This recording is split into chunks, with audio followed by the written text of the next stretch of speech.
most of the men were, ordinary seamen. They were very young. They were in their 20s. I'd say the average age was maybe 24, 25. About half of them had never been to sea before. So the ship was outfitted in Bremerton, Washington in the mid-60s. It sailed down our beautiful California coastline to San Diego. It underwent sea trials there for several weeks, and then proceeded across the Pacific to Japan. It was home ported in Yokosuka. On January 5th, 1968, the ship departed Japan on its first and what turned out to be its only mission off the coast of North Korea. Its specific mission was to try and pinpoint North Korean radar and radio stations along the east coast of North Korea, which is a very rugged, very mountainous area. And the game plan was for the Pueblo to transit the Sea of Japan and then move north up the coast of North Korea to the point where it hits the Soviet border, turn south, and just eavesdrop on whatever it could on the way down the coast. Now, keep in mind, this is January. It's the dead of winter. There's not a lot of naval activity off North Korea, and the ship wasn't picking up very many signals as it proceeded down the coast. Booker had been told repeatedly that the mission was low risk. He had really nothing to fear. The ship had no protection. There were no Navy destroyers over the horizon. There were no U.S. jet fighters circling somewhere nearby to bail him out if he got in trouble. And he also was not given very much equipment to destroy all the classified materials he had on the ship. There were all kinds of, the code machines, all the eavesdropping equipment was encased in metal. It turned out to be very durable, and all the crew had to try and destroy it, if it came to that, was basically sledgehammers, fire axes. There were a couple of shredders, very, very slow shredders that could only cut up a few pages at a time as you hand-fed them into the machines. And there were thousands and thousands of pages of classified documents, the military being the military. There were duplicates and triplicates and quadruplicates of everything on board.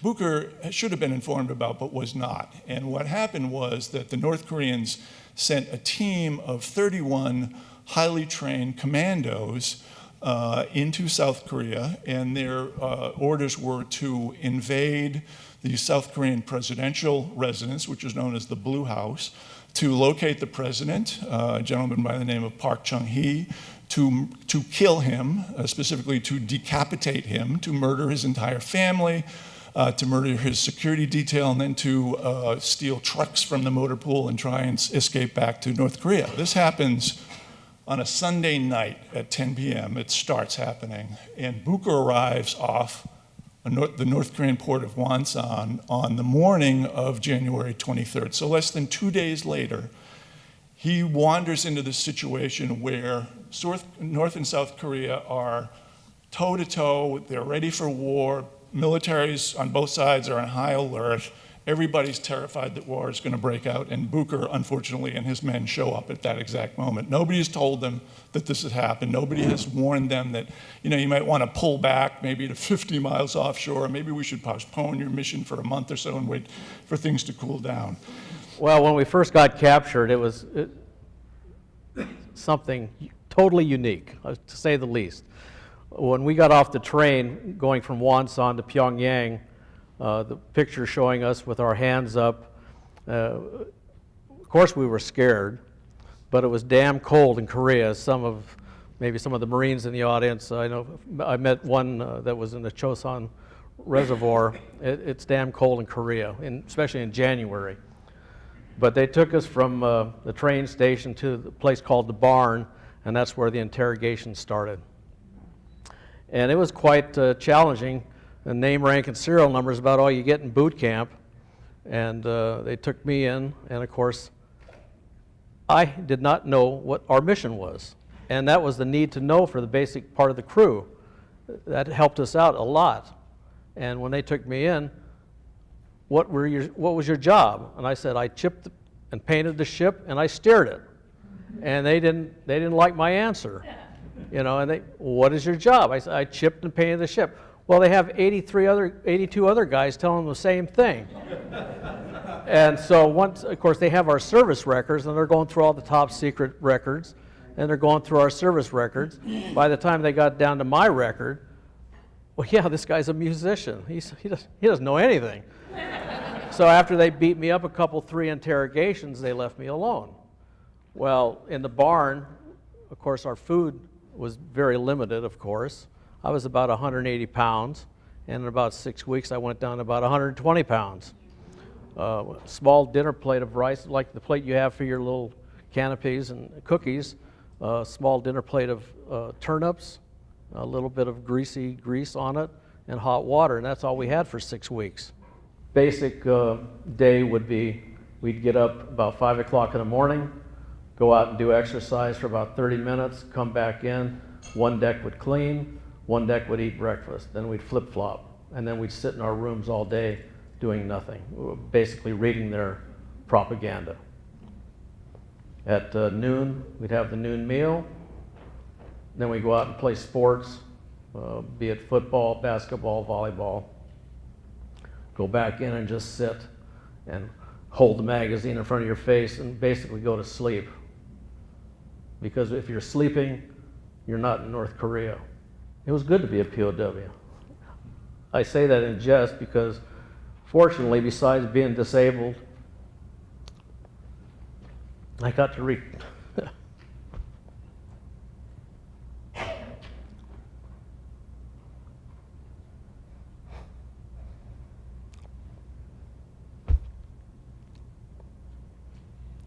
I'm back to being a musician. I got to retire young, and life is good.